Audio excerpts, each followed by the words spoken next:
What's new, crew? If you're new, my name's Cassandra, and today I wanted to talk about something that I think is really important when it comes to homesteading, especially in this season that we're in right now with it being garden season, and that is you do not have to do it all. So this entire video, we are doing 5 preservation projects off of things that were gifted to me from family and my neighbors. I did not grow anything that we are preserving today. I want to make that super clear. I am really lucky in the fact that my neighbor and my family are always willing to trade and pass things back and forth.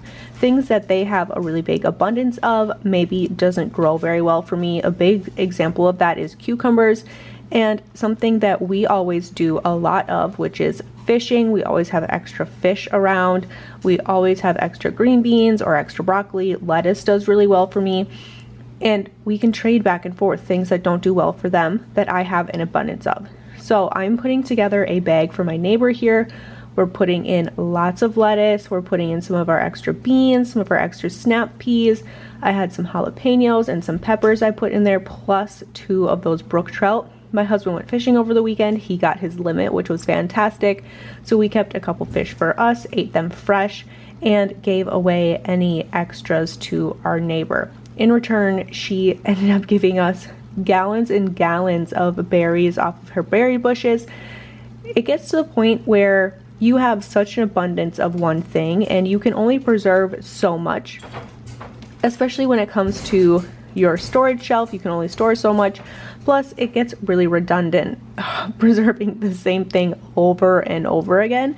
So if you can gift your extras away and trade for things like lettuce and fish, it makes things a whole lot easier. Here I am preserving green beans and snap peas from my mother-in-law, peppers from my mother-in-law, plus these pickles that my brother-in-law gifted me over the weekend. And my sister-in-law knows I'm in a very busy season with a brand new baby. She's pregnant herself, expecting another baby just in a couple months. So she understands how busy things are for me, and she took the time to clean them and slice them for me. So all I had to do was shove them in a jar, which was very nice. I am always willing to take any extras from any family member or a neighbor. I always tell them, like, don't specifically think of me, but if you ever get to the point where I am doing you a favor by taking these extras off of your hand, I will always take them. I'll always preserve them up. So our first project here was doing a mixed pickled vegetable. I love these jars. We canned them for the first time last year. They ended up being a family favorite, so I made sure to get some going this year. I'm using some leftover pickle brine. I've been pickling like crazy, and every time I have extra pickle brine, I just store it in the fridge. So this was a super easy project because I didn't have to make my pickle brine. I didn't have to slice any of the cucumbers, and all of my veggies were washed and in the fridge, so all I had to do was shove them into jars. I'm getting a pot of water on the stove so that I can blanch some broccoli that was also gifted to me by my in-laws, and my husband has been asking for pickled eggs recently, and I had a little bit of pickle brine left over, a little bit of extra dill, and I just happened to have hard-boiled eggs in my fridge that I had made the morning of. So I threw those in the pickle brine and got those in the fridge to start working. At this point, I was able to load in those pickled vegetables, and I am going to clean and freeze these berries that my neighbor gave to me. She's been dropping off a gallon or so of berries every couple of days, and I'm just picking out any bad ones, anything that just didn't look very good. I'm pulling off some stems that got put in there, and I am going to freeze these. I don't have enough to make jam right now, and I don't have enough sugar in my house currently to make a batch of jam. So that's why I'm going to freeze these. We'll use these either, like I said, in jam or preservation project down the road, or we will just eat them frozen, make smoothies out of them, things like that. So this was another project that was super simple, super easy, and able to just put them in a Ziploc bag and get them in the freezer for some sort of later use, whatever that may be.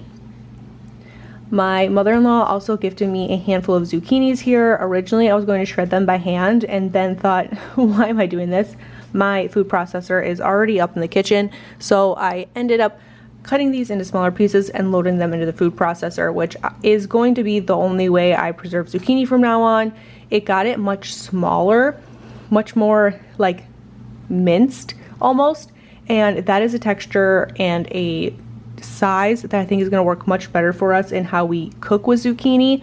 We pretty much only use it in baking, or I shove it in meatballs or meatloafs over the winter.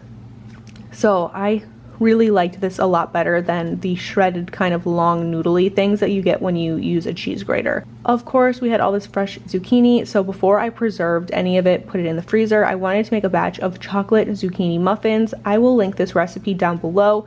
It was a pretty good recipe, a little interesting. It doesn't call for any eggs, which could be good with egg prices these days, or even for a season where I just don't have a lot of eggs around from the ducks or the chickens. So this is going to be a good recipe to have in my back pocket. In my opinion, they tasted almost like a little brownie cup, which I mean could be really good. So a new recipe, so far so good, and I think that they were pretty decent. For the rest of my zucchini, I'm going to load them in about 2 to 4 cup sections into these little sandwich sized Ziploc bags. Then I will take those bags and load them into a gallon freezer bag. That way there's 2 layers of protection when they're in the freezer, and I can keep them all together in the freezer. I'm not losing any little sandwich sized Ziploc bags to the bottom of my chest freezers over the winter. I know exactly where they are. It's a lot easier to find a whole brick of zucchini versus one individual sized bag, and it's just a lot easier that way. It makes a lot more sense to me, and like I said, there's 2 layers of protection from the freezer. It helps keep it longer. I like this method a lot. I've done this over the last couple of years and it works flawlessly for me every single time. I get comments every day about, I don't know how you do it all of the things, and while of course everybody would love to get a comment like that, the truth is I just don't. And this is a huge example of it. I didn't put in any work in growing these vegetables, weeding these vegetables, tending to these vegetables, or harvesting most of these vegetables.